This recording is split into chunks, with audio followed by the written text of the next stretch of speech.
Hierdie is Landbou Weekblad se weervernoot video vir Wes-Grootstreek. In kort, humiditeit bereik hoogtepunte teen 100%. Risiko vir swamdruk is hoog. Hier is die besonderhede.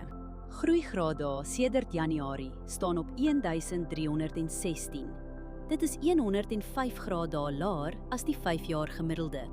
Die laagste temperatuur wat voorspel word is 5,9 grade. Die hoogste is 25 grade. Die grootste dag-tot-nagwisseling is sowat 19 grade, wat redelik groot is. Skerp wisselings van die aard stres gewasse en kan fisiologiese probleme soos bars of sonbrand vererger.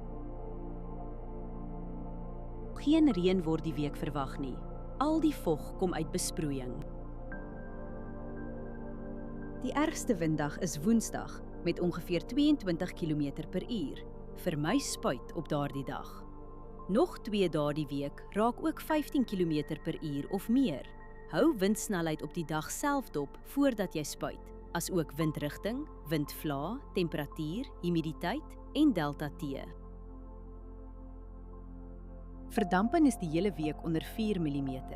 Waterbehoefte is matig, huidige skedules behoort gemaklik te werk. Humiditeit is meestal hoog en blaarnatheid gaan Maandag matig wees. Dus is die risiko vir swamdruk hoog. Onder die toestande kan swaminfeksies vinnig versprei op vatbare blokke. As jy een ding doen, oorweeg dit om voorkomende swamdoder vir die eerste droë, kalm oggend te skeduleer. Hierdie weerinligting is gebaseer op werklike data vanaf meetstasies. Die data word deur TerraClim skoongemaak en geverifieer. KI-interpretasies word deur grondwaarheidsdata onderlê, aangedryf deur Villa Crop Protection. Hierdie verslag is met die hulp van kunsmatige intelligensie gegenereer en is nie professionele advies nie.